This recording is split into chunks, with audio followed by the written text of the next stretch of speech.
If we want peacefully, if we want to bring joy to the people, we will have wonderful thoughts, good thoughts. But if we just have a delusion mind and use that mind to think of all the bad things to harm the others, that is when we bring tears to the human beings, to the beings. And a lot of this happened already. Not the human alone, but the Mother Earth also brought tears to all of us. Disasters. A lot of different kind of disasters already. And we just finished with the COVID-19, one of the disasters that killed so many people. And we are grateful and lucky enough that we're still alive. Isn't it? But we don't know if we will run into the next one, and we could be the one who will have to die. And that moment and that disaster will come sooner or later. Because it's just growing and growing and it's keep coming and coming. It will not stop. Do you know why? It's because we always spread hate, delusion, greedy, anger, all those things to the universe. We've been doing that for so long. Most of us, majority of us, would do that because we are not aware of our thoughts, of our speech, of our actions. That is why we always spread all those things to the universe. So when we spread all those bad things to the universe, when it's full, when it's enough, it will come back to us. That is why we've been receiving so much sufferings, disaster, and so many things around us. It's not something that is out of the blue and then it's just come. It's just that because we are living in this world and we added to it. One person just throw one dot of hatred to the universe, and all the people here throwing dots of hatred into the universe, it will return. Just like throwing the ball to the wall, it will bounce back. What if all of us here chance that instead of throwing hatred, anger, and greedy, and delusion, and all that things to the universe, we now throw in loving kindness, compassion, and peace to the universe? What will turn out? The universe will shower back with love, kindness, compassion, and peace to all beings. Fair enough?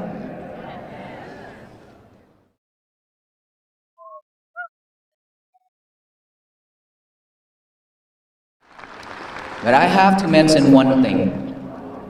Earlier that I mentioned that there are so many ancestors, there are so many brave people who try to bring peace to the world, and yet, of course, it can only bring peace to a portion of the world, and to the amount of people cannot change this world. No one in this world can, and our venerable monks are the same.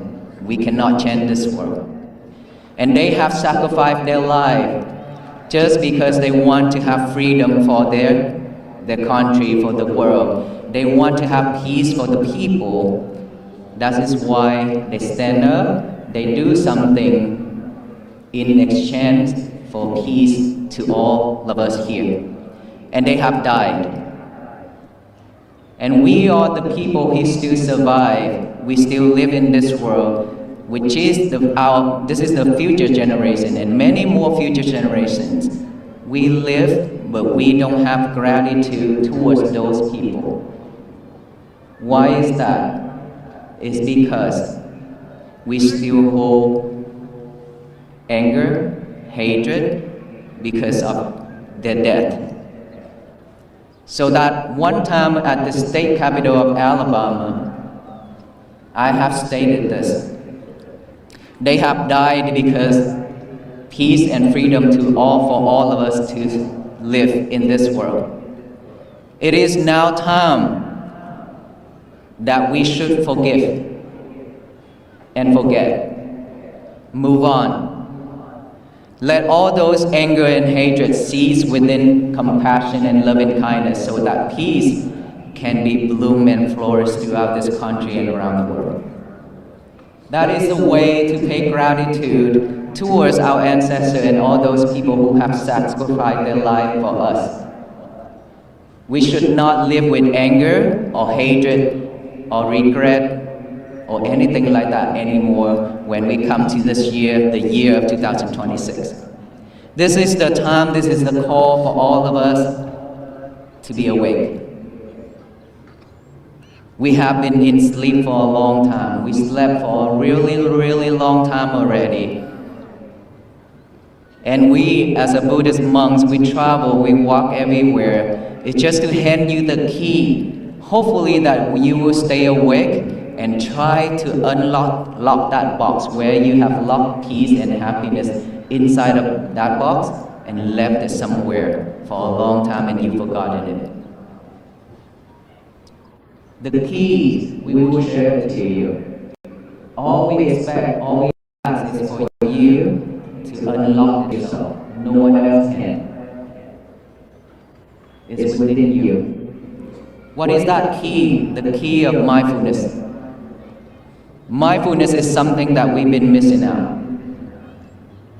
We live in this world, we breathe in and we breathe out. And of course, it's just like the way of the robot working.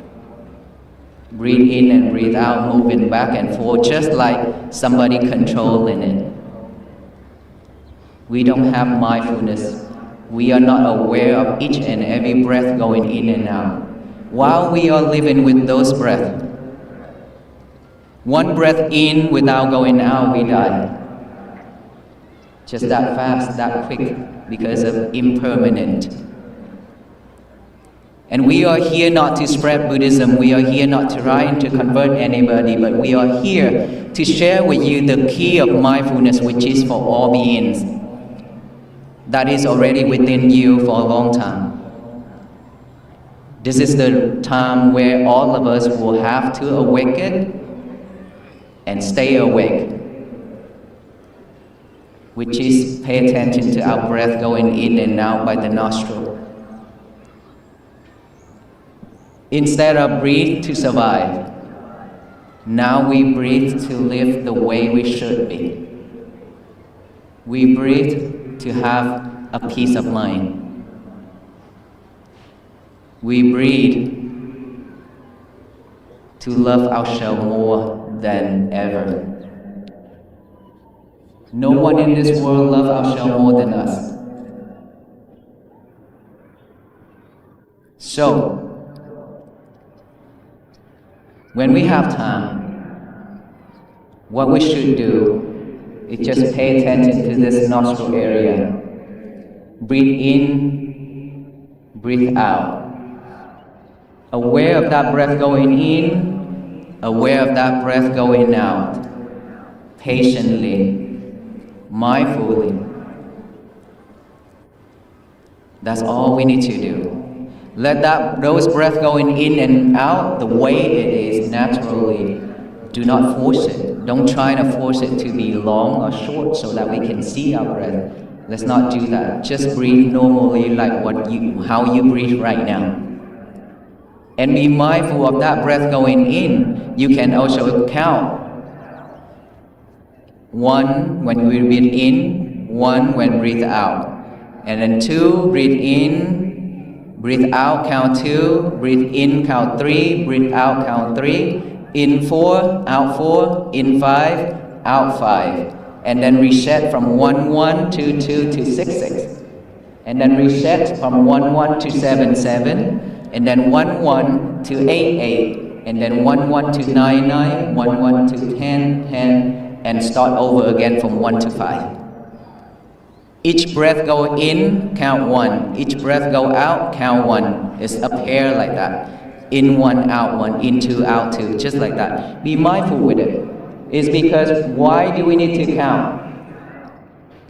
It's because we don't have that habit of bringing our concentration back to this present moment. We always live with the past, sufferings. All the bad things in our life is already recorded in here, in our mind. And it's always popping up one after another. That's why I call this a monkey mind. That monkey will jump here and there rapidly, will not stop. And us as human beings, we are just like a horse. Why I say like a horse? Because those horses always walk on the same path over and over. When that horse already created the path for themselves, they're just gonna follow that path and walk on it. We are the same. When we already created a path for ourselves, which is a habit, then we tend to just walk on it, run on it, live with it, over and over. And sometimes when we see there's a light on the right side, there's a light right on the left side. Those lights are just like calling. Please wake up. Don't follow those bad habits anymore. Stand up and walk away. Trying to reach something by your side. On your right side, there's a light. There's a rope. Reach to it. Trying to find the shore. Swim in. Get off from that water. You be free. But then when we see all those and when we see the branch, when we are in the river, that water just pushing us every day like that. That we call samsara, which is suffering world, sufferings, cycle. And then when we see something on the shore and we try to reach for it, try to get out of that water, and then when we try to swim in a little bit, we feel tired, we give up. We don't want to go for it anymore because walking on the same path is still easier for us, which is suffering. It didn't bring us any happiness, but we still prefer to live with it because we don't want to walk on a roller coaster road path. We always expect a smooth, a flatter road for ourselves to walk on. And then when we walk, we hit a piece of rock on the way. Climbing up a hill a little bit, we feel tired, exhausted. I don't want to continue, I'm tired. That's what we are. Why all those people, they are successfully, they have a lot of money, they do a lot of things. Do they have stress or no? They have full of stress. But why they still can move on to their life? Because they know how to manage their feelings. Unlike us, we don't know how to manage it. We let it go with the flow. We let it go with the way we always react, with the way we live.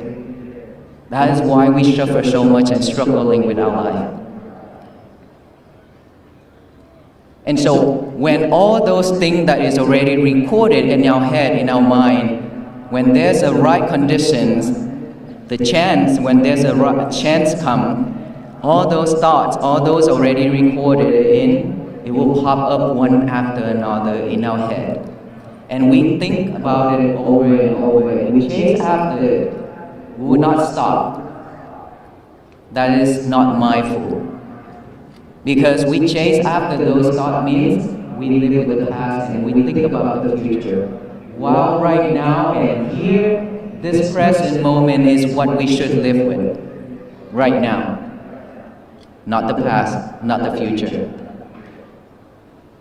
But in order for us to know that this is the moment right here, this is present, we have to have mindfulness.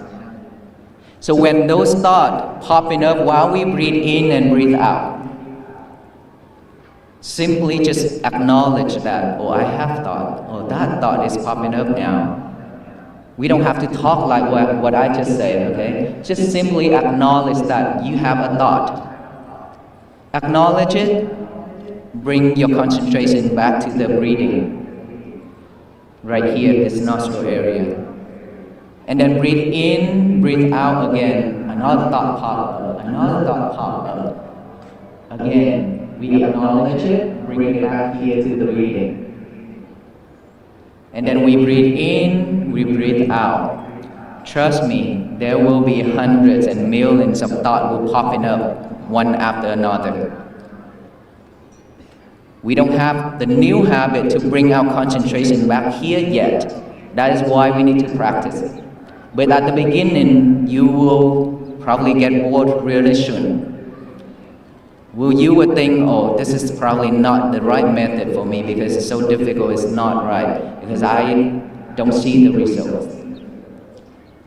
But when you see you have thoughts, when you realize that there's a thought popping up, that is progress already. That is the results. To see what is going on, what's happening within you, that is the results of mindfulness. And now that you hear noise, you hear sound, you hear talking, door slam, anything like that, instead of asking what, who, where, why, simply just acknowledge that as sound, sound, sound, come back with the breathing. Any type of sensation, feelings on this physical body, acknowledge it as itchy when it's itchy. Numb, pain, anything like that. Just acknowledge it and come back here. At the beginning, that is what I ask all of us here to do, is because we are training ourselves to have a new habit, to replace the old habit of chasing after thoughts. We don't do that anymore. Now we train ourselves to come back here with this present moment, to live with this present moment. When we are mindful enough, anything happen, when the world throwing lemons at us, throwing bitter melons at us, and rock at us, we will not react like the way we used to be anymore. Instead, we will pause, breathe, and stay at this present moment, which is our breath. For most of us, every single time, when things happen, we always react just like that, quickly. And when we react quickly, we don't have a second to think, oh, should I say that or not? When I say this, could be hurtful, right? So when we react like that, we say hurtful things and we do hurtful things to the others, and then we hold regret. And so for the monks who walk, at the beginning, I was just hoping that when we walk with mindfulness, hopefully there will be people driving by or walk across us. They just pause for a moment, they look back within themselves to see, do they really at peace or not? When they be able to stop for us, that is when they reflect themselves. Why do I have to be hurried like this? Why can't I just be like these monks? Slowly walk and mindfully walk. That is when peace begins from within, with ourselves. But in order for all those to happen, we have to have mindfulness. Without mindfulness, we can't do anything, seriously.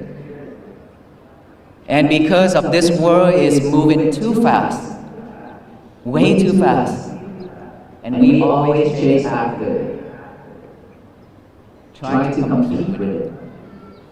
And that's why we suffer. We always rush, and rush. We totally forgot ourselves. Breathe, but we're not aware that we have a breath. And then when the last moment of our life comes, this is when we fight for each and every breath, which is already late. While right now we still be able to practice, to know our breath, we should do it now instead. And the most important thing in our life is not being multitasked anymore. To understand the magnitude of the walk for peace, one must first look past the spectacle of the stadium and the applause of the crowd to the quiet, dusty reality of the road. 86 days, 1,800 miles. These are not merely statistics of distance, they are measurements of the human will. When Bhikkhu Panikkara stands before the assembly, having walked from Fort Worth to this stadium, he represents something far older and more profound than a modern protest or a social movement. He embodies the ancient Buddhist practice of yatra, a pilgrimage where the physical exertion of the body is used to polish the mirror of the spirit. The context of this speech is grounded in a paradox, the celebration of a massive public gathering rooted in an intensely private, solitary cultivation of the mind. The venerable monk begins with a humility that belies the extraordinary nature of the feat. He compares himself to a regular mom, a statement that serves to deconstruct the pedestal the audience might place him on. In the American context, where heroes are often viewed as distinct from the common populace, this leveling is crucial. It suggests that the capacity for peace and the endurance to walk 1.800 miles, metaphorically or literally, resides not in superpowers, but in the ordinary human constitution. This connects directly to the Buddhist concept of Buddha nature, Tathagata Garbha. The idea that the seed of enlightenment and absolute peace is inherent in every being, from the high monk to the struggling parent. However, the catalyst for this journey was not a sudden desire for fame, but a silent vow made 2 to 3 years prior.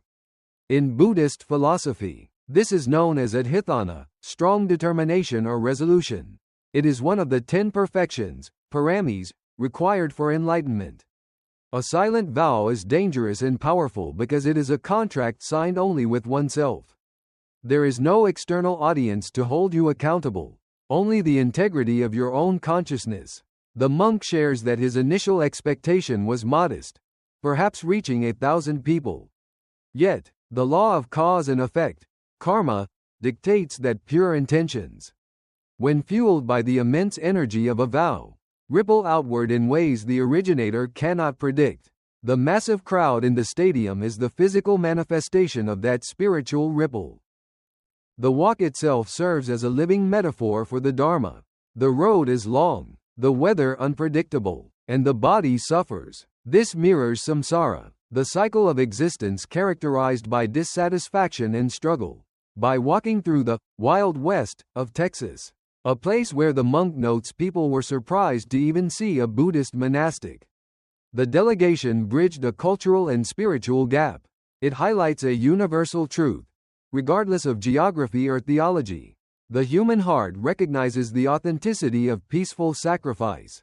The skepticism of the onlookers turned into curiosity, and curiosity into solidarity, proving that the language of peace is pre-verbal and universal. As the analysis moves from the external road to the internal landscape, Bhikkhu Panikkara introduces a visceral metaphor that is central to understanding the human condition, the wild animal within.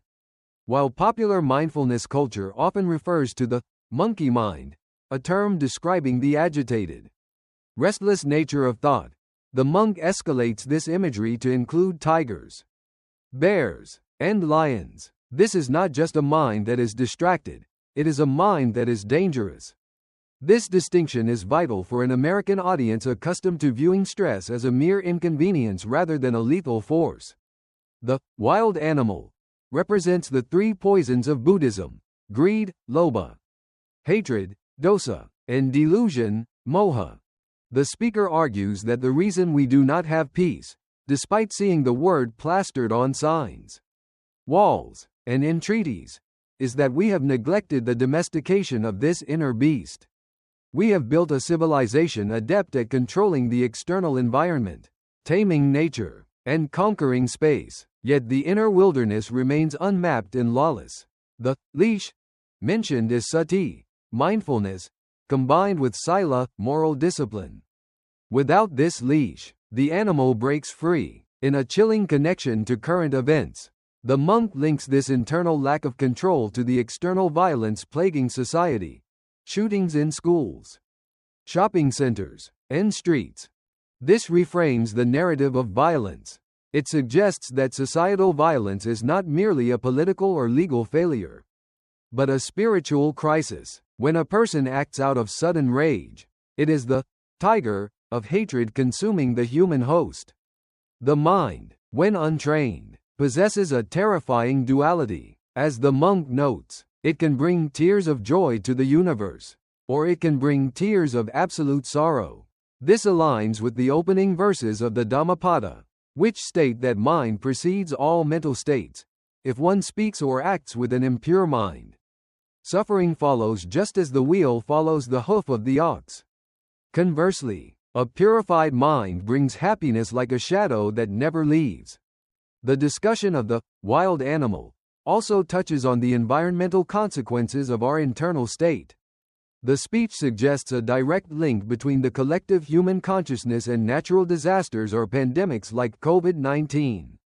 While a secular scientific view might reject this connection, from the perspective of dependent origination, pratitya samutpada, all phenomena are interlinked. The aggression we project into the world, the dots of hatred, accumulates. The atmosphere is not just filled with carbon, it is filled with psychic tension. The monk posits that we have been throwing the ball at the wall, and the disasters we face are the ball bouncing back. The untamed mind is not just a personal liability, it is an environmental hazard. In perhaps the most striking and relatable section of the address, the monk critiques modern technology addiction through the metaphor of the lover. This lover, the smartphone, is the entity we sleep with, the first thing we touch in the morning, and the companion we cherish more than our actual spouses or children. This metaphor is devastatingly accurate. It exposes the emotional infidelity of the modern age. We are physically present with our families but spiritually eloping with a digital device. In Buddhist terms, this is an extreme form of tanha, craving for sensory stimulation, leading to uddhacca, restlessness. The monk humorously but sharply observes the absurdity of our attachment, bringing this lover into the toilet, whispering to it while family members wait outside. This imagery strips away the sophistication of our technology and reveals the indignity of our addiction. We have become multitasking creatures, a state the monk identifies not as a skill, but as a delusion. The human mind, he asserts, can only truly catch one thing at a time. Multitasking is simply rapid-fire switching, which degrades the quality of attention and depletes mental energy. This fragmentation of the soul makes deep peace impossible because peace requires samadhi, concentration, and concentration requires a singular focus.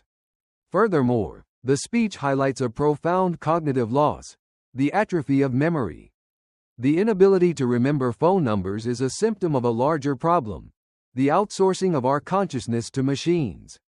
We are becoming robots, reacting to notifications rather than acting from intention. This dependency weakens the mind, making it soft and unable to retain wisdom. If we cannot remember a simple number, how can we remember to be kind? How can we remember the Dharma? The lover also serves as the gateway to the marketplace of dissatisfaction.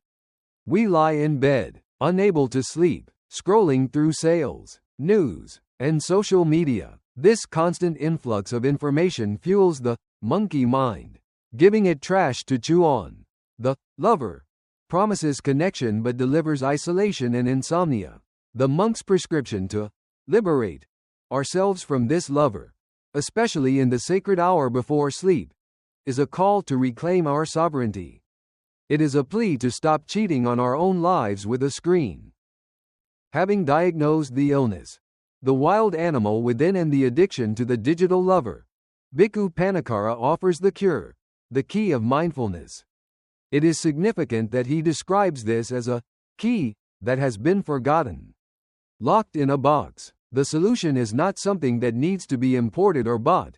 It is biological and intrinsic. It is the breath. The transition from breathing for survival to breathing for awareness is the shift from being a biological robot to being an awakened human. The technique offered is anapanasati, mindfulness of breathing, specifically using the method of counting.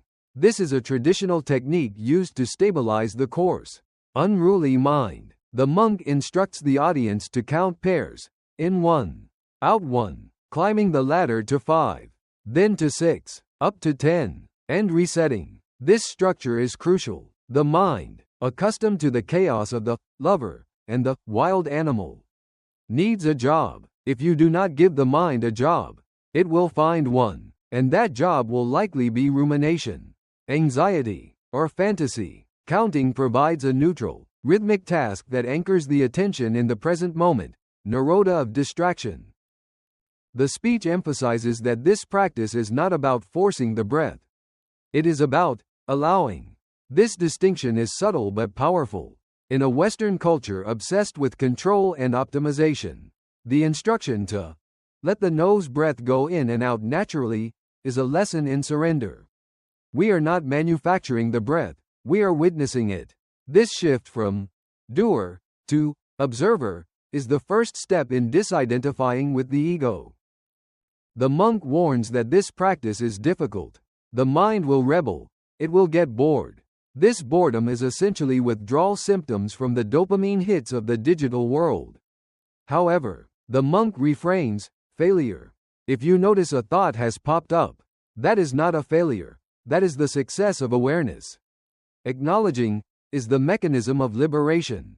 By acknowledging a sound, an itch, or a thought without reacting to it, sound, we break the chain of sankhara, mental formations. We stop the story before it begins. This training is preparation for the high-stakes moments of life. If we can watch a breath without judging it, we can eventually watch an insult without retaliating. The analysis now expands to the metaphysical laws governing the walk for peace. The monk invokes the imagery of throwing a ball against a wall. This is a layman's explanation of karma. The universe is not a void, it is a responsive field. If we throw dots of hatred, the universe fills up and eventually spills that hatred back onto us in the form of suffering. This perspective demands a radical responsibility. It suggests that personal peacefulness is not just self-help, it is a civic duty. By cultivating peace, we are effectively cleaning the psychic atmosphere of the planet. This section also addresses the historical context of peace. The monk pays homage to ancestors and those who sacrificed their lives for freedom, veterans, civil rights leaders. He notes a painful irony. We, the beneficiaries of their sacrifice, often live without gratitude. We hold onto the anger of the past. The monk challenges the audience to realize that the only way to truly honor the dead is to live peacefully. Continuing to harbor hatred for past wrongs renders their sacrifice in vain. This is a call for collective forgiveness. Forgive, forget, and move on. In the year 2026, the monk declares, "It is time to wake up." This awakening is defined by a shift in energy projection. Instead of projecting greed and anger, we must project metta, loving kindness. The boomerang effect implies that if we collectively shift our output, the input we receive from the universe will change. It is a hopeful physics. The universe will shower back love if we provide the seed. This connects the individual practice of breathing to the global aspiration for world peace. The monk asserts that no single leader or army can change the world. The world changes only when the aggregate of individuals changes their internal frequency. Moving from the cosmic to the domestic, Bhikkhu Panikkara applies the philosophy of mindfulness to the kitchen table. He addresses the inevitable conflicts of daily life, the nagging husband, the critical wife, the stress of family dynamics. Here, he introduces the transformative power of khanti, patience, and upekkha, equanimity. The metaphor of making lemonade when life throws lemons is standard American idiom. But the monk adds the Asian cultural twist of the bitter melon. He jokes that Asians are bitter because they eat bitter melon. But the deeper point is medicinal. Bitter melon is good for health. It cures ailments. Similarly, difficult people and difficult situations are medicine for our spiritual growth. They test our practice. If everyone were always kind to us, our patience would never be strengthened. The bitter experiences are necessary for the immune system of the soul. The core technique here is the pause. When the husband throws a lemon, a verbal attack, the untrained mind reacts instantly, exploding, defending, counter-attacking. This reaction is the burning. The monk vividly describes anger as a fire that burns the vessel it is stored in first. Before you hurt the other person, you have already turned yourself into barbecue. The advice is practical. Take a deep breath. Do not speak. Digest the energy. Transform it. The monk introduces a ritual to anchor this non-reaction, the morning mantra. Today is going to be my peaceful day. He instructs the audience to write this down. Read it with the eyes, and say it with the mouth. This engages the body, speech, and mind, the three doors of action. By setting this intention before the trash of the day accumulates, we preemptively protect our peace. We decide in advance that we will be the masters of our day, not the victims of circumstance. This is the practice of Samma Sankappa, right intention. It is the understanding that while we cannot control the weather or the traffic or the spouse, we have absolute jurisdiction over our reaction. In the concluding segment, the analysis turns to the future. The stadium event is ending, and the monk issues a warning. Peace is easy when sitting in a stadium listening to a sermon. Peace is hard when you are stuck in the parking lot traffic trying to leave. He predicts that for many, the peace will be fragile, shattered the moment the engine starts and the rush returns. This is the final test. If the 10 hours spent at the event are negated by 10 minutes of road rage, the time was wasted. This highlights the distinction between a state of peace, temporary, conditional, and a trait of peace, permanent, ingrained. The goal of the walk for peace is not the event itself, but the integration of the walk into the mundane. The monk invites the audience to walk with the monks, not physically to Washington, D.C., but spiritually. This spirit walk is the daily practice of mindfulness, the refusal to multitask, the putting away of the phone, and the conscious breathing. The destination, Washington, D.C., is revealed to be merely a waypoint. The true destination is the end of our life. The practice is a lifelong marathon.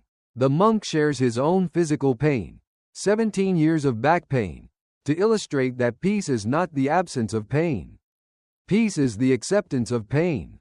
He rejects the miraculous prayer cure requested by a man, offering instead the cure of acceptance. By accepting the weight of the backpack and the weight of life, suffering is reduced to merely physical pain, the 10%, eliminating the mental anguish, the 90%.